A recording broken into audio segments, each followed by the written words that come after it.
Hey, what's up, everybody? Welcome back to the Dr. Quack podcast. I got a great show for you today. We're going to cover some great stuff, and I have a special guest coming up here in a little bit. But first, there's two things I really want to cover today. These are kind of important before I get to my interview here. The Myles Garrett incident. Let me tell you, I sat there. I watched Thursday Night Football. I was restless at night, but I couldn't sleep, so I was like, I got to watch this game. And then it got interesting. It did. It was relatively close throughout the game. Story of the game should have been the Browns won 21-7 over the Steelers. The Browns, for the first time in history, beat the Steelers and Ravens in the same year. That has not happened. So I'm very impressed on that part. Baker Mayfield handled this, by the way, but we're going to get into that. Let me tell you. Done pro wrestling for 20 years. Watched it a lot throughout my life, probably about 35 at least. And this incident that happened with 8 seconds left to go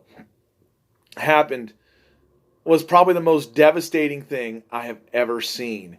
I was so shocked on this. I just could not believe it. I mean, you're talking about a player, and this was all started by Mason Rudolph here. Yes, I know. Nobody's like, don't punish the quarterback. And I'm like, BS. This is where he started it here. You had, him getting sacked, get taken to the ground, but then Mason Rudolph wants to rip his helmet off. And I'm sitting here like, really, folks? Are you kidding me? I'm sitting here watching this. No wonder Garrett grabbed him by his face mask and pulled him up. And he then took his helmet off. Had to show him what's up. I mean, dude, you're a small-ass quarterback going to try to do that to that big-ass defensive lineman. Are you stupid? Are you dumb? Because that was an idiot move. Yes, the other idiot move was Myles Garrett using that helmet of the Pittsburgh Steelers and cracking him upside the skull. Yes. I am not taken away from that. That seriously, could have been a death blow. That was very malicious. I'm sure he wasn't thinking. He got enraged. I don't know if there was something said to him or not. That I think is something we will never find out.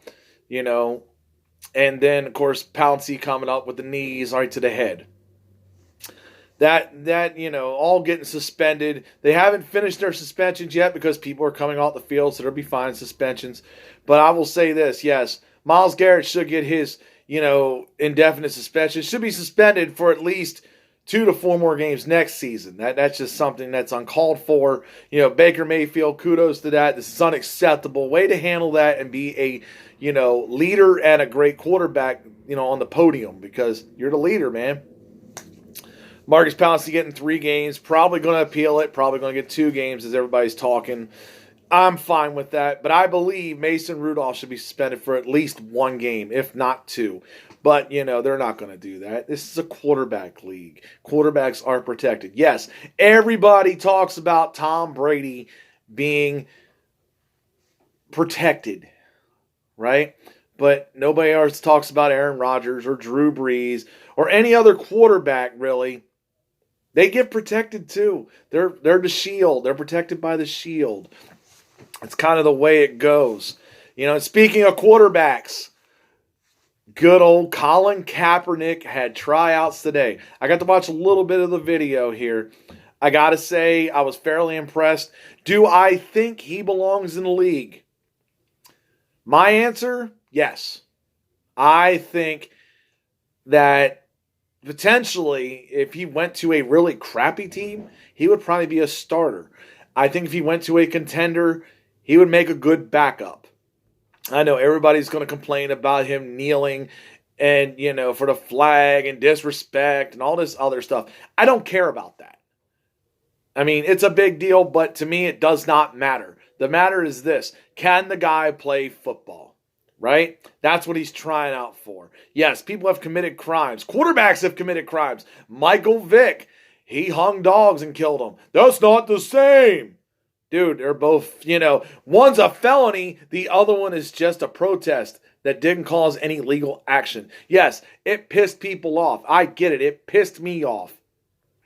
at some points. But, dude, it's his right. It's not what I would choose to do. But as an American, that's what I fought for, as a veteran, his right to do. So if he plays, he plays. He don't, he don't. There's a lot of teams out there looking. They had to move the location because NFL wanted rights. It's a strangely awkward situation, as I once read there on that. So it's going to be interesting to see who picks him up. I am very interested in that. Right now, I am getting ready to go to my hotline here, so get ready, folks. We're going to actually dial this up. I'm going to bring on the man himself. Let's see if we got it here. Camera fell. Ha ha.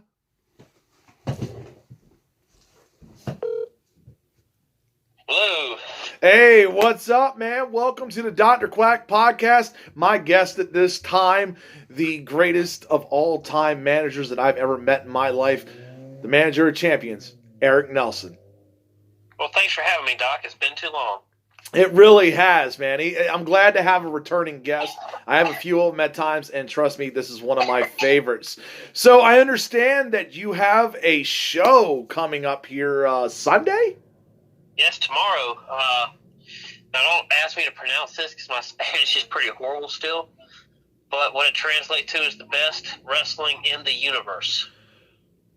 The best wrestling in the universe. And I'm telling you, those who have seen a Stranglehold show know that this is definitely top-notch action. Absolutely. So I'm bringing in one of the most popular luchadors in the country right now. It goes by Ray Fury. Ray, looking forward to it, brother. I hope you're listening in. And also a special one, the Deadly Sin, Locura. Yeah, two very top luchas in this country right now. They're hot. They're on fire. They're going to make some big things happen. Yeah, I mean, definitely sounds like a jam-packed show. Plus, I even hear you got Brody Manson versus C.J. Holloway. Absolutely. We've been having those two in a storyline for a while. C.J. Holloway, not quite shaking the last loss he had from Brody too lightly. He's ready to get some payback. Yeah, definitely. I mean, I got to see Brody Manson up close and personal, and I'll tell you, it's one of the reasons why I retired from the ring. Well, I got to tell you, he's one of my most popular members of my roster at this point. And let's not forget, the top heel, even though he's been suspended from Fort Valley until the December 14th show, a rare opportunity came about to actually teach him some manners. Him and Ricky Owens have been colluding against the betterment of this company. And I don't have all the concrete proof I need for my investigation yet, but I will. So you guys, I'll be seeing you around. So I have a little treat for Von Schmidt. I mentioned Ray Fury coming in. I told him I had a special job for him to actually put some respect in Joseph Von Schmidt. That is a tall order there. Well, it is, and I can't wait to see what these two competitors will do tomorrow. I mean, and there's the speculation of there's collusion with Ricky, with Joseph Von Schmidt. Correct. Like, last match seemed a little fixed, if I may say so myself. Fixed? What do you mean? I've known Ricky for most of my life. Put him on the board of directors for this company. But I'm telling you, I think he's fixing matches in favor of Von Schmidt against all the odds. Wow. And like I said, the investigation is still ongoing, and I'm gonna prove there's some collusion here. I'm telling you, we got collusion going on, folks. So, what other matches do we have? Can you let my audience know here? Well, one guy who's particularly on fire is him and his partner. They're called the Outspoken. He goes by Fatality. His partner is Don Yoder. The Central Georgia crowd is really behind them.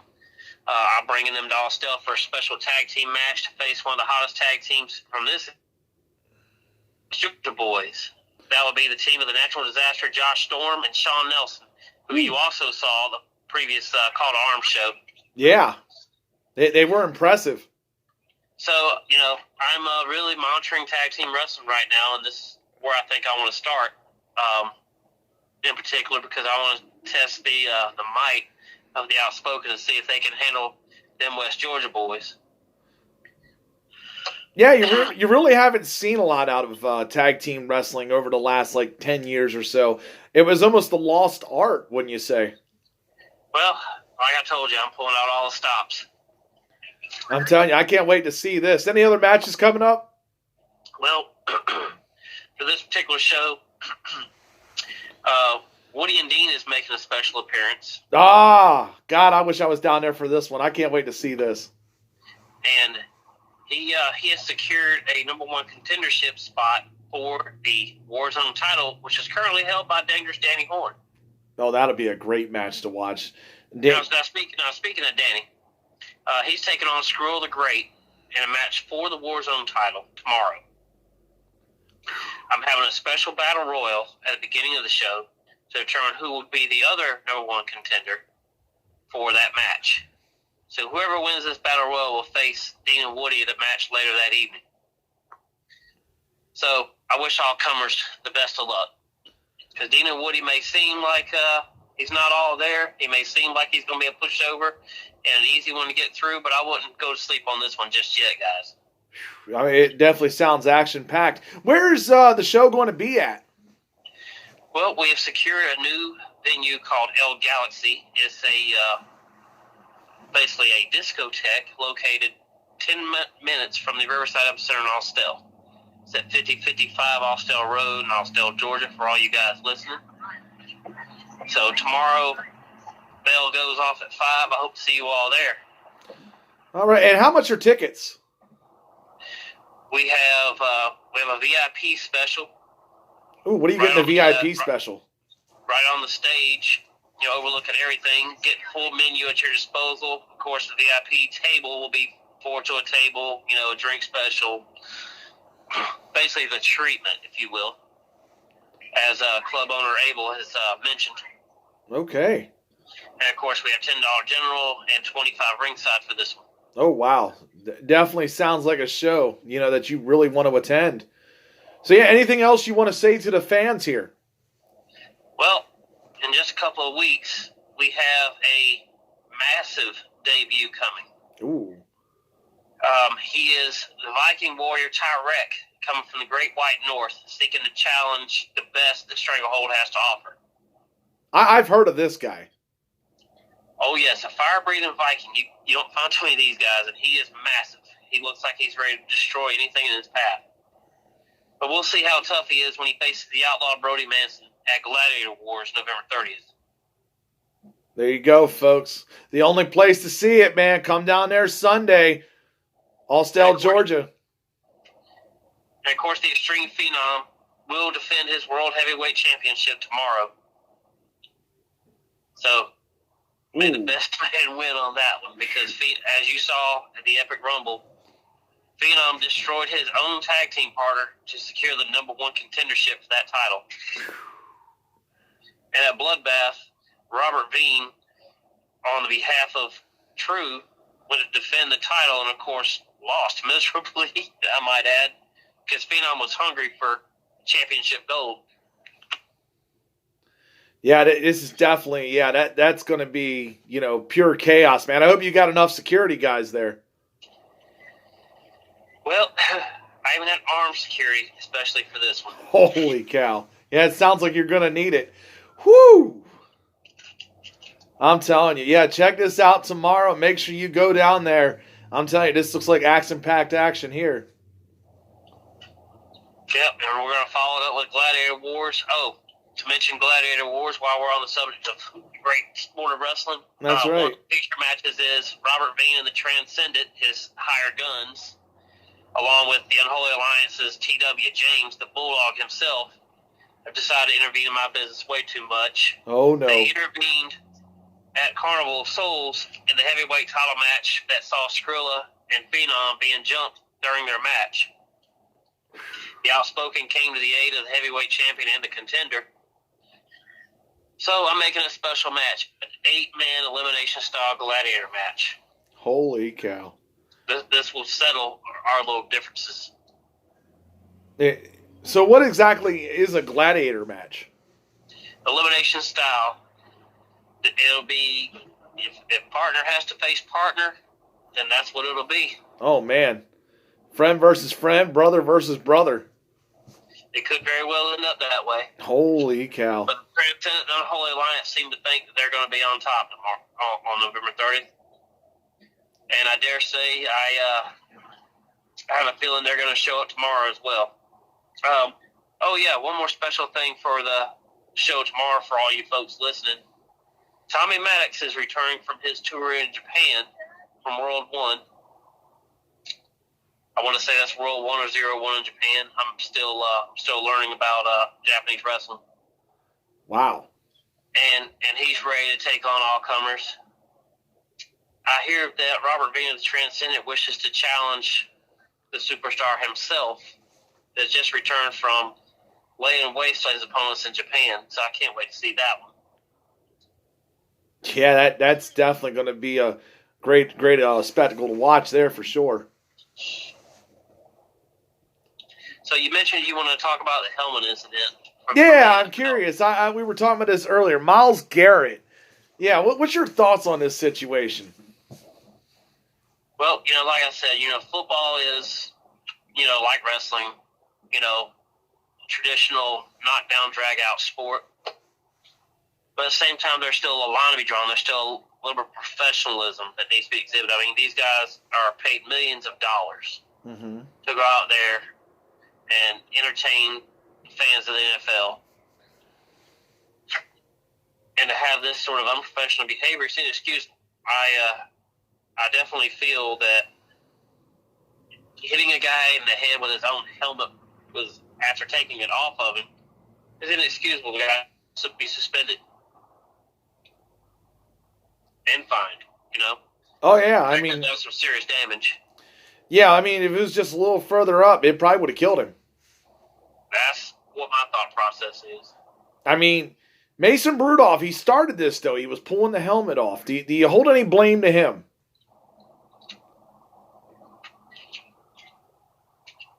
Well, like I said, I assign all the blame to the player responsible.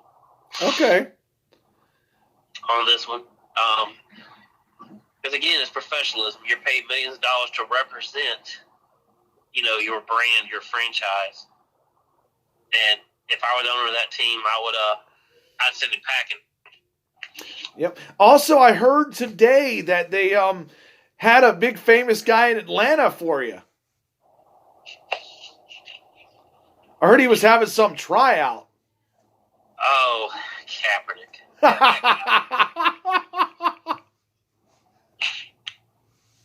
Yeah, I mean, they said they had to move the location, and I heard that you were telling me you got to see him drive by.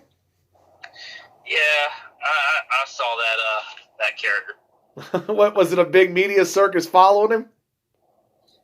Yeah, that's probably one of the reasons why traffic was as jammed as it was while I was conducting business today, preparing for tomorrow's show. Oh man, that anyway, is. I gave him a due salute as I drove by. I take it you wouldn't be happy if he signed with the Falcons. No, I would not, and I hope Arthur Blanks really thinks this one out, because whatever team signs this guy is going to have some serious problems on their hands. Oh, that they will. I mean, the only teams that I can really think can deal with it is either somebody like Sean Payton and the Saints, which they don't need a backup, or the Patriots potentially, just because they're usually good at these rough situations. Yeah, I mean, I wouldn't let this guy join a Pee Wee League team after the stuff he's pulled. Oh, I'm sure. I mean, I get it. Yeah, I mean, you'll see at the beginning of this video, I gave my personal take on this. You'll have to tune in for that one, Eric. I did that before we called. But, yeah, so, it's definitely interesting to see that people are trying to come back in the league. But answer me one question with Myles Garrett. Have you ever seen a shot like that in professional wrestling? Well, do you have something that really went similar with that? Do you remember? Well, I've seen my share of people take some massive headshots, being dropped on their head. I mean, that was pretty hardcore, but that's no place for the NFL. Yeah, I mean if it were hardcore wrestling, it's one thing, but it's not. It's the NFL. Right. I mean, do you compare that to a New Jack shot? Yeah, absolutely. I mean, but it seemed like New Jack was a little bit more safer with his versus this. Yeah, and we all know New Jack's reputation in wrestling, Oh, yeah, and one of the best. but still, New Jack would have been a lot more professional than that guy. Yeah, that's it's mind blowing how that goes. But yeah, anything else you'd like to say to the fans? Well, hope to see everybody out there tomorrow. Like I said, a good show from 5 to 7. There'll be drink specials, food specials, lots and lots of wrestling, but lots of other entertainment going on as well afterwards. Come join us, El Galaxy 5055, Austell Road, Austell, Georgia. There you go, folks. I'm telling you, if you're in the area, go check it out. I'd like to thank Eric Nelson for coming on the show. And pleasure. Thank you for having me, Doc. Yeah, anytime, man. We'll have to definitely do this again. But all right, Eric, I will see you later. Have a good one, my man. All right. Bye. And that was my interview with the legendary manager of champions, Eric Nelson. But I want to give you one more thing here before I go off the phone here, before I go off the video. My quack attack, right? And we're just going to take this simple here. We're going to take this into my NFL picks. I'm going to take the Patriots over the Eagles. You know I am, right? Because they're coming back for vengeance. I'm going to take the Cowboys over the Lions. And I'm going to take my upset pick here. I'm only picking 3 because that's how I feel. I'm going to take the Houston Texans over the Baltimore Ravens. By the way, Houston Texans have not allowed a 100-yard rusher this season. This is going to be a great matchup to watch. They are favored by 4, but they're at home, so it's about a split. But I do feel the Texans will win this, and it's going to be close. I'm going to say 28-26. That's my thought process. Thank you all for tuning in. Like, subscribe, share if you can. Follow me on the Dr. Quack podcast. Love to hear your thoughts about what I've talked about today. And I'm telling you, thank you once again, Eric Nelson, for coming out on the show and being able to check this out and being able to tell us about Stranglehold Championship Wrestling. I hope you all get to go down there, and thank you for tuning in.